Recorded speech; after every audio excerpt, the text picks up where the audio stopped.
So good morning again, everyone. We are now Facebook Live as well as on Zoom. Our talk today is on guidance. And so I thought I'd start with something interesting, because aren't we always looking for more guidance in our lives? And I ran across some Bible trivia. I don't usually have a lot of Bible trivia, but today I do. So here we go. And we know that the Bible is essentially an owner's manual for us on how to live better, happier lives. And so here is what I discovered in this very Bible trivia. The very center of the Bible gives us a huge clue to unlocking a life worth living. Did you know that Psalm 118 is at the center chapter of the entire Bible? Did you know that Psalm 117 before Psalm 118 is the shortest chapter in the entire Bible? And did you know that Psalm 119 after Psalm 118 is the longest chapter in the Bible? And did you know that the Bible has 594 chapters before Psalm 118 and 594 chapters after Psalm 118? Did you know that if you add up all the chapters except 118, you get a total of 1,188 chapters? You get where I'm going here, right? 1,188, or Psalm 118 verse 8, is the middle verse of the entire Bible.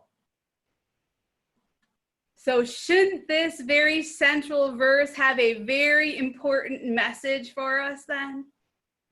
Yep, I'm setting it up. Psalm 118, verse 8. It is better to take refuge in the Lord than to trust in man. It's better to take refuge in the Lord than to trust in man. This is the central verse and also the central theme of the entire Bible and our lives, trusting God. And it's not a coincidence that God's in control. Every week we have time for meditation. We center in the truth of who we are. And we are always seeking center. We are always looking to connect to God.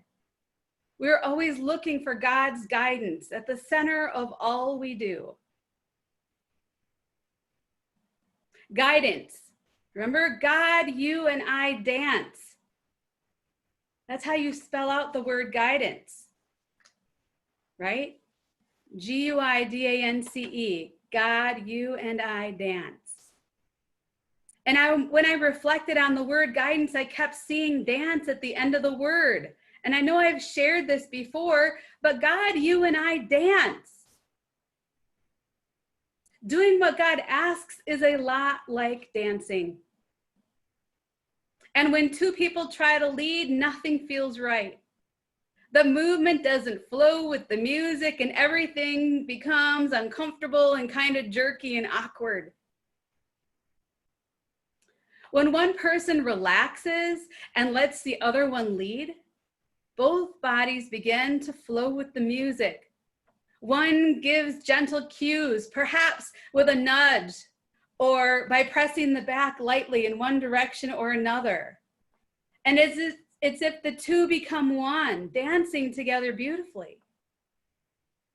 A graceful dance, it takes surrender, willingness, and attentiveness from one person, and gentle guidance and skill from another.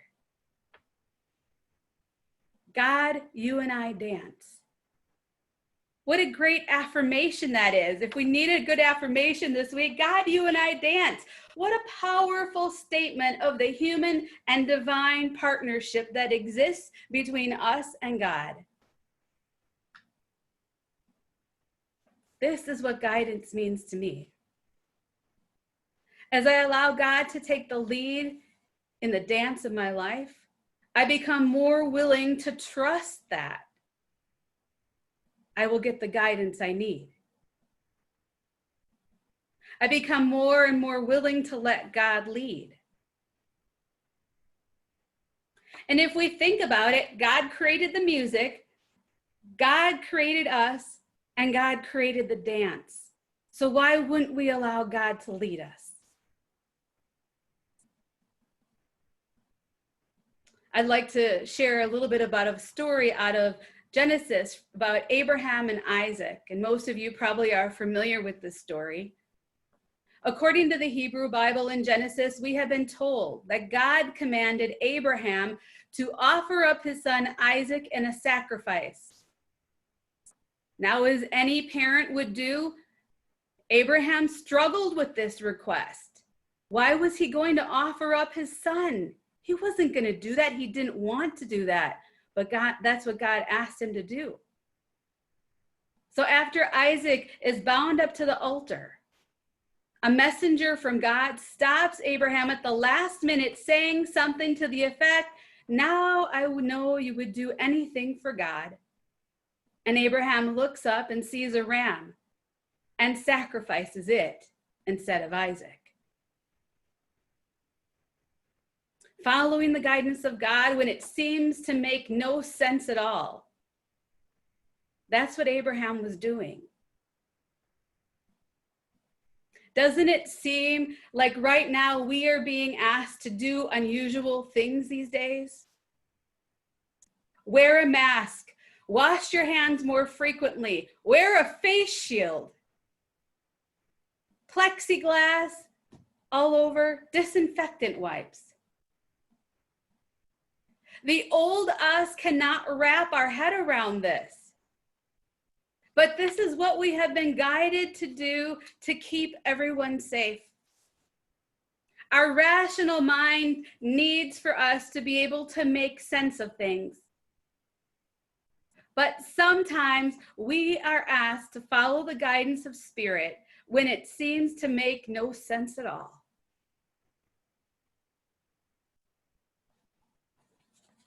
Have you ever found yourself taking a different way home from work?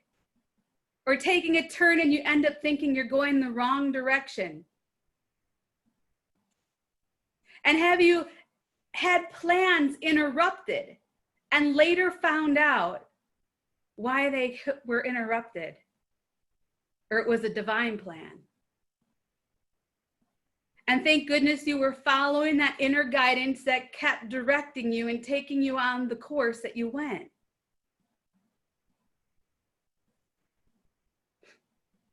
When I was called into ministry at 17, I sure the heck did not know what was happening. I didn't understand it. It took me years and many experiences in life to guide me to exactly where I am today, which is here with all of you. When I quit a really good paying job with the county to go to Unity Village for school, I quit my job. I had a house that I needed to sell. I had an RV. And school was full. They didn't even have any spots in student housing. That's what trusting God is like. Everything happened to get me where I was to go. When you pay attention to that inner guidance, the answers come. And when you surrender, they happen quick, okay? That's what I'm gonna say. They happen quick when you trust that inner guidance. Have you found that to be true in your own life? When you trust that inner guidance, how things fall into place, your head could not wrap your mind around how things were gonna happen, but you trusted that indwelling guidance that you received, and it took you to that next level of understanding. It's amazing how that works. A few years ago, a friend of mine and I agreed to go to Mexico. And she was flying from Seattle and I was flying from South Dakota in January. So my flight out of Rapid was delayed due to weather, snowstorm. Then they finally let us get on board and there was a maintenance problem. They sent me home to wait for 6 hours. So I go back to the airport. I boarded the flight to Minneapolis and they grounded the evening flight to Mexico due to a snowstorm that was now happening in Minneapolis. Yes, I missed a day in Mexico. That's what happened. So after spending a night in the hotel, I arrived in Mexico a day late, and it just so happened when they're piling people in the cabs to get them to their hotels, I ended up with two guys in the same cab that were going to my hotel. We get to the hotel, they're ready to check in and their room isn't ready. That's not gonna be ready for a few hours. My friend's already there, she's got our room. So they drop their bags in our room and we all decide to just go to lunch. It's been a long day traveling, right? So we all go to lunch. My friend Reverend Terry and I spent nearly every minute the next 4 days hanging out with these two guys I met in a cab on our way to the hotel. And we had a great time. We have excellent and fabulous friends that now live in Virginia. If I hadn't been a day late, if I hadn't met these guys in the cab, Mexico would have been a very different experience. Trusting that guidance. Be open to whatever and wherever you are guided. There is always a higher purpose that we are unconscious and unaware of. In Jeremiah 29, verses 11 and 12, it says, "For I know the plans I have for you, declares the Lord. Plans to prosper you and not to harm you. Plans to give you hope and a future. Then you will call upon me and come and pray to me, and I will listen to you. You will seek me and find me when you seek with all your heart." Seeking guidance, seeking center, letting God take the lead. It's part of the dance. You don't want to sit it out. It's daring greatly. And we are, in fact, taking a chance when we trust that there is a divine plan working in our lives. We are being courageous when we listen to and trust that clear guidance that we have been given. We have no guarantees that we are going to get it, whatever it is, right. But we have the guidance directing us. We're asked to trust it. In Brooklyn, New York, there is a school that caters to learning disabled children. At a fundraising event one evening, the father of one child delivered a speech that would never be forgotten by all who attended, and I'm going to try not to cry. After praising the school and its dedicated staff, he cries out, "Where is the perfection in my son Shea? Everything God does is done with perfection, but my child cannot understand things as other children do. My child can't remember facts and figures as other children do. Where is God's perfection?" And the audience was shocked by his question. The father didn't hesitate. He said, "I believe that when God brings a child like this into the world, the perfection that he seeks is in the people and how they react to his child." He then told the following story about his son, Shea. One afternoon, Shea and his father walked past a park where some boys Shea knew were playing baseball. And Shea asked, "Do you think they will let me play?" Shea's father knew that his son was not athletic at all and that most boys would probably not want them on their team. But Shea's father understood that if his son were chosen to play, it would give him a great sense of belonging. And Shea's father approached one of the boys on the field and asked if Shea could play. And the boy looked around for guidance from his teammates, but he got none. So he took matters into his own hands and he said, "We're losing by 6 and the game is in the 8th inning. I guess he can be on our team and we'll try to put him up to bat in the 9th inning. Shea's father was ecstatic as Shea smiled and began putting on a glove to play short center field. In the bottom of the 8th inning, Shea's team scored a few runs, but they were still behind by 3. In the bottom of the 9th inning, Shea's team scored again. And now, with 2 outs and the bases loaded with the potential winning run on base, Shea was up to bat. Would the team actually let Shea bat at this juncture and give away their chance to win the game? Surprisingly, Shea was given the bat. Everyone knew that it was all but impossible because Shea didn't even know how to hold the bat, let alone hit with it. However, as Shea stepped up to the plate, the pitcher moved a few steps closer to throw a soft pitch, in the hope Shea would at least be able to make contact with the ball. The first pitch came in and Shea swung clumsily and missed. One of Shea's teammates went up to help Shea, and together they held the bat and the pitcher again threw a soft pitch. Together they hit a slow ground ball to the pitcher. The pitcher could easily have thrown the ball to the first baseman and Shea would have been out and the game would have ended. Instead, the pitcher took the ball and threw it on a high arc to right field, far above the reach of the first baseman. Everyone started yelling, "Shea, run to first, run to first." Never in his life had Shea run to first. He scampered down the baseline wide-eyed and startled. By the time he reached first base, the right fielder had the ball. He could have thrown the ball to the second baseman who would have tagged Shea out. But the right fielder understood what the pitcher's intentions were, so he threw the ball high and far over the third baseman's head, and everyone yelled, "Run to second, run to second." As he reached second base, the opposing shortstop ran to him, turned him in the direction of third base, and shouted, "Run to third." And as Shea rounded third, the boys from both teams were screaming, "Shea, run home." Shea ran home, stepped down the home plate, and all 18 boys lifted him on their shoulders and made him the hero, as he had just hit a grand slam and won the game for his team. That day, said the father, softly with tears rolling down his face, each one of those 18 boys reached their own special level of God's perfection. I believe God's love was the captain of both those teams. God's guidance led the boys to do what they did that day. I'm guessing none of them will ever forget that story, and it will be shared over and over again.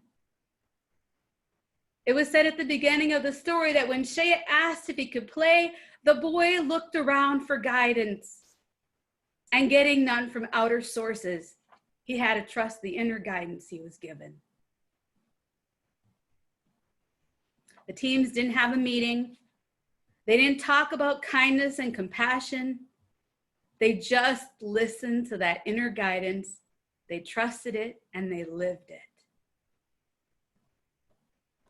I believe that it was the power of God's love and guidance that made the boys say yes. And that guidance not only transformed Shea and his dad and those 18 boys on the two teams and everyone watching the game and everyone who heard the father's speech.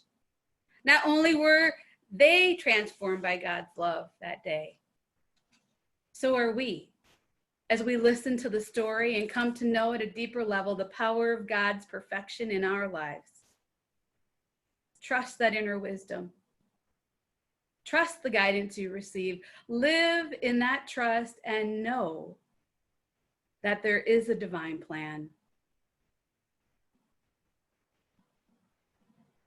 Next week, we will be talking on overcoming fear. So please plan to join us as we are going to have a guest speaker, Beth Heitzman, and I'll tell you a little bit about her. This is kind of like the introduction pre her being here. So Beth Heitzman will be our guest speaker via Zoom. She is an award-winning leader, speaker, and motivator. As an ordained Unity minister and a certified professional coach, her mission is to be an example of living life to its highest possibilities and being with others who want to do the same. Beth is a dynamic radio and news personality and has served as the creative service director for CBS Warner Brothers Television in Spartanburg, South Carolina. She earned her bachelor's degree in theater and speech from the University of South Carolina, has studied at Unity Institute, and is a graduate of the Unity Urban School Ministry. Beth is also a graduate of the East Texas Police Academy, serving 6 years as a licensed police officer in the state of Texas. Beth, as a side note, was my best friend in seminary. So it's like it'll be, I'm right here in the room with you. We're very similar. So she will be discussing chapter 28, fear and overcoming that fear. And so please plan to join us next week. And as we prepare for our time of offertory, we know that we can find in the chat box the offertory information. There is a donate button in the email containing our Zoom link. On our webpage, you can donate, unityofspringfieldil.org, or you can also send us in a check if you would like, 417 East Cordelia in Springfield, Illinois. And so we are grateful that you have all joined us today. So let's take our offertory in our hands. And so we just bless these gifts. We bless the receivers. We bless all who come in contact with us. We know that we are a thriving spiritual community. We are grateful for these gifts, grateful for all that we receive, and we are blessed. And so it is. Amen. Special thanks today to Ann and Jim for the update to our Sunday lighting. So Reverend Christine and crew, we are very happy to have this lighting. It's better than 5 lights. It's like I'm on center stage. So thank you. I appreciate you. And so today, let's join together in our prayer for protection. Together, the light of God surrounds us. The love of God enfolds us. The power of God protects us. And the presence of God watches over us. Wherever we are, God is, and all is well.